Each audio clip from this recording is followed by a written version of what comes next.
Hey everybody, it's Zach again at newtutorial.com. Wanted to come in and make a video tonight. It's Thursday night. Usually it seems like the last few weeks when I've been making videos, it's on a Thursday.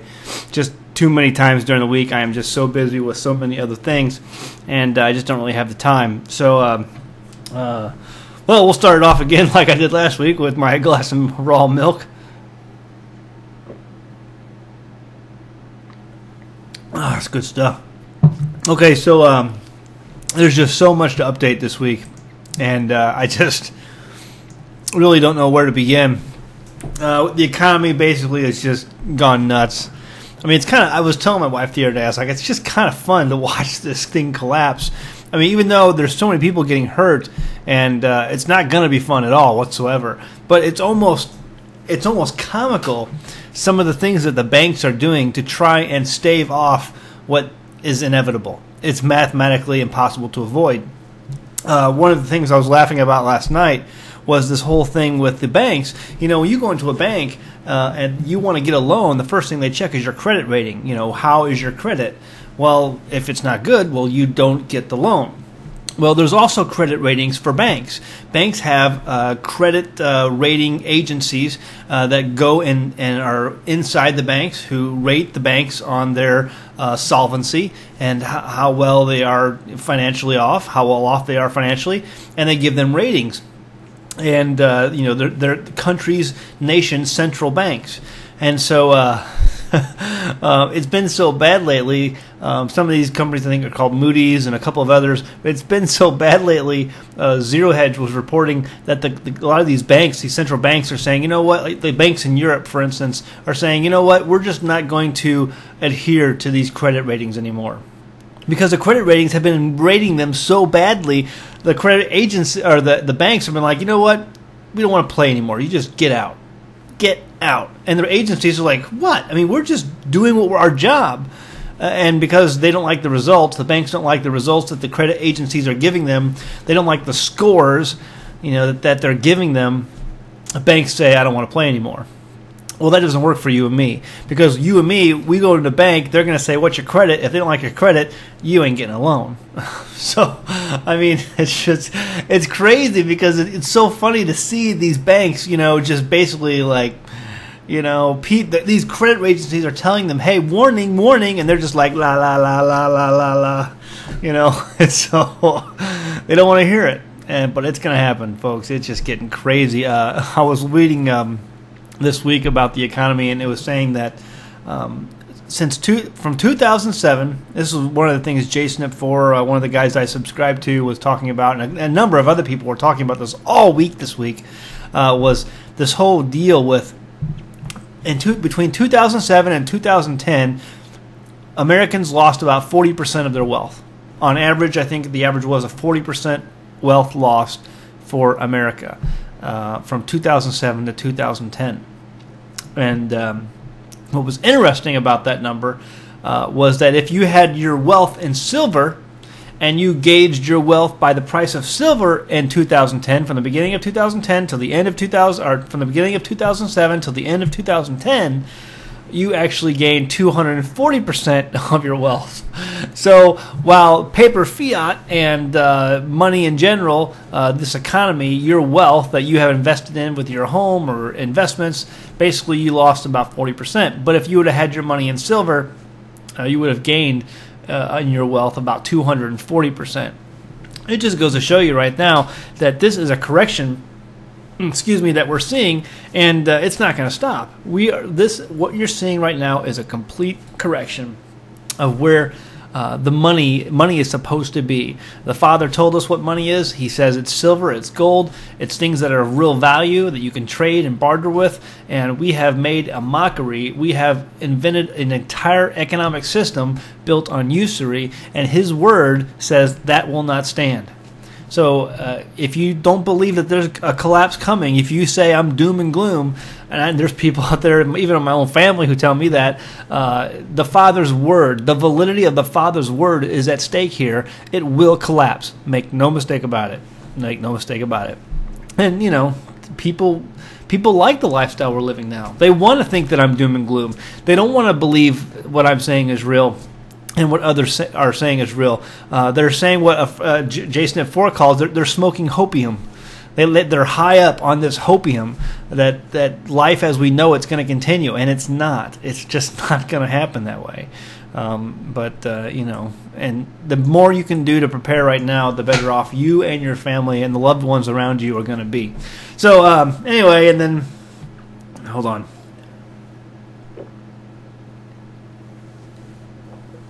Oh, good stuff. I love my raw milk. I gotta watch out for the black helicopters, though. They're crazy. Politics. And everybody's so jazzed up about the politics right now. And you know what? It's all a distraction. I've said that from day one. You look back and look at my videos. It's a distraction. I've said that over and over again. Don't get caught up in this. Everybody's all upset about Ron Paul and then his son Rand Paul endorsing Mitt Romney. Mitt Romney is just as bad as Ron Paul is. And I'm going to post a link here. You don't believe me that that Mitt Romney is just as bad as Obama? I'm going to post a link right down at the bottom of the video here.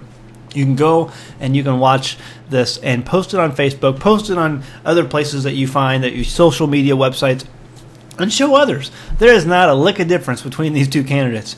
Not at all. So, I mean, you can't say, oh, well, I like Mitt Romney, I'm a Republican, or I'm a Democrat, I like Obama. It doesn't matter who you vote for. They're one and the same. So it makes no point to vote.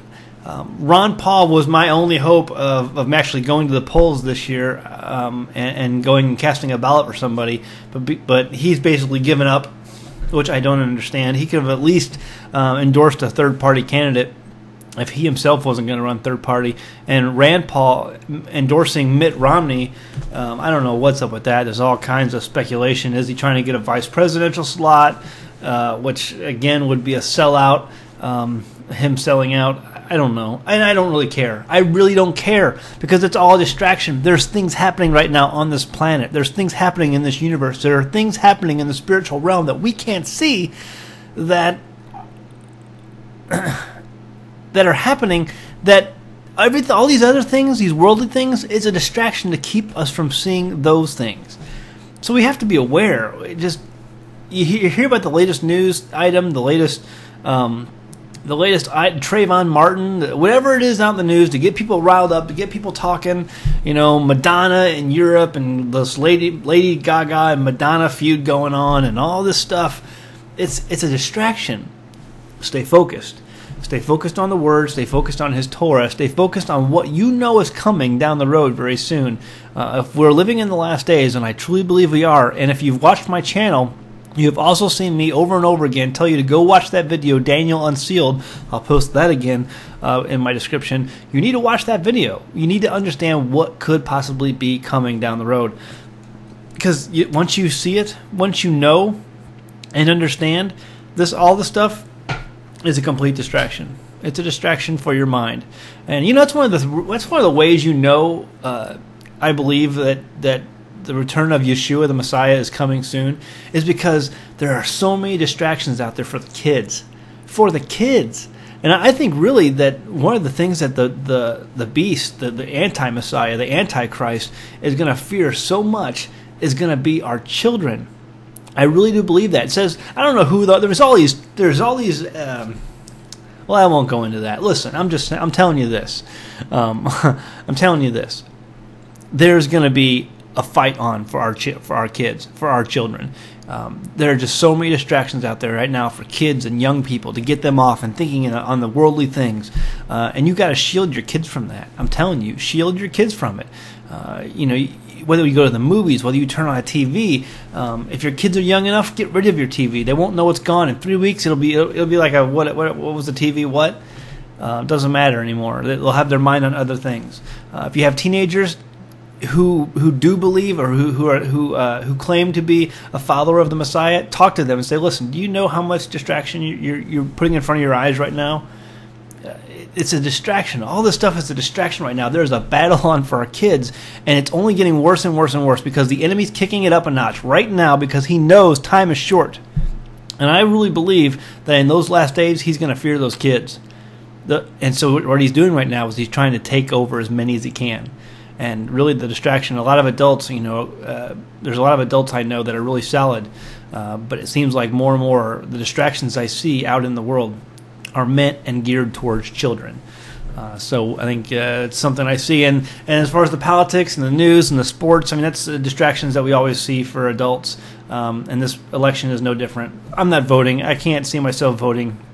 I'm going to be too busy moving anyway. I'm moving to an Israelite community with other Hebrews, and we're going to live there in community with a purpose life to set out and to live for the Most High the best way we know how, and to live set apart from the rest of the world. Not being out of the world, there's a difference, but to be set apart from the world, to walk differently, to be a peculiar people, as the Father says. So that's what we want to do. It's time to prepare yourselves, guys. Time to get ready. It's just something that's going to happen. I don't know anymore how to explain it to you. I got to repack my bug-out bag. I always keep my bug-out bag places where I go. Usually, if I'm going on long trips, I like to take the bag with me. It's got some dust on it here from being outside, I think. But I've got my gear in here. I've got a change of clothes. I've got a water filter, and it's just a bag that's ready to go. I've got a Camelback that I've attached to it, so I can carry water. I've got some food in here, and it's just ready for me and my family to go. We are packed and ready to move out at a moment's notice, because we don't know what's going to happen. These days are crazy. God's judgment is falling on this land. It's time to prepare yourselves, not to be scared. People say, they accuse me of, Zach, you're being scared. You're being a fearmonger. You're Mr. Doom and Gloom. I don't live in fear. The reason I don't live in fear is because I have prepared. I have taken the time to set aside some food, set aside some money, set aside some guns and ammo, set aside some medical supplies. I've trained my skills. I've gone out and I've done training on various things to learn as much as I can about certain subjects, so that I will be prepared to handle different disasters or emergencies that may come up. I don't live in fear. I'm perfectly content. But the Bible says the prudent man will see danger coming and he will act. And I'm telling you right now, you got to be a moron to not see the danger coming down the road. You're on the train tracks, you're tied to it, and there is a train a-coming. I was visiting with Pastor Joe Fox. Some of you may know who that is. He is my pastor. He lives in Kansas right now. He's a pastor of a small church out in Kansas. He gave me his book. This is his book that he wrote. It's called Survivalist Family, and it's got a picture of a family on the cover there, and they are a survivalist family. I don't know who those people are, but he wrote the book. It's just an unbelievably awesome read. I had a copy of this a while back, and I gave it to somebody at my old church, and I never got it back again, and that's okay. I wasn't expecting it to.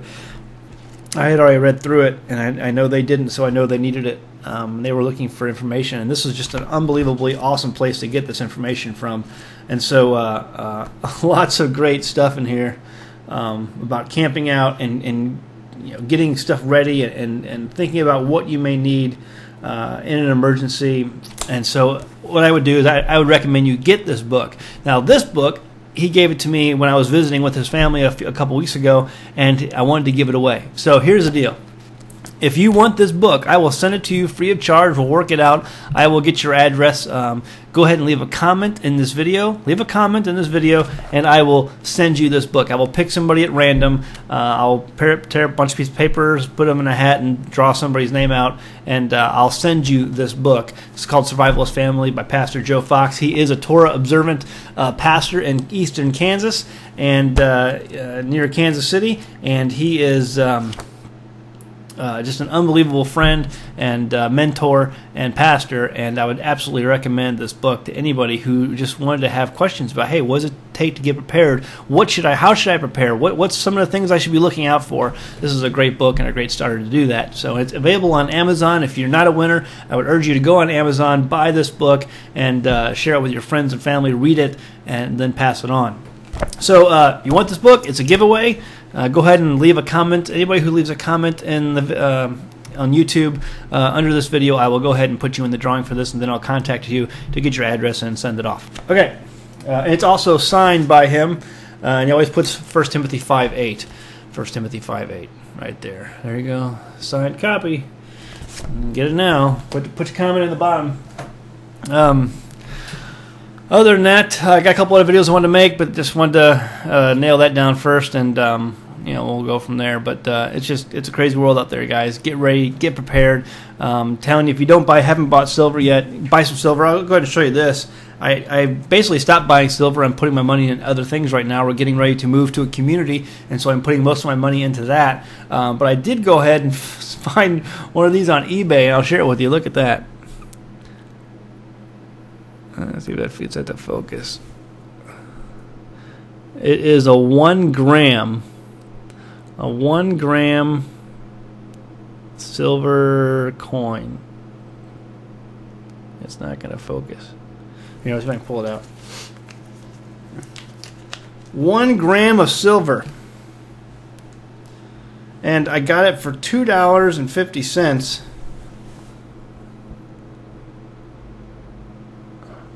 There we go. I got it for $2.50 on eBay, which is about over double of what this is actually worth. It's only worth about $1 in melt value. And so I way overpaid it, but really pretty cool. Let me turn it around there so you can see. If you can see the writing on that. 999 fine.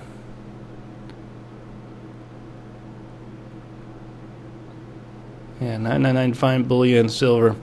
Anyway, pretty cool. So I bought that on eBay. It's the only thing I've ever bought on eBay. I've never bought silver on eBay until I got to this. I figured it was $2.50. If it was fake, then I wouldn't be out much. But so there you go. I'm still stacking. Little by little, I'm still stacking. But anyway, I just thought I'd share that with you. That's it for today. I got some other videos I want to make, so go home, read the Bible. Thanks.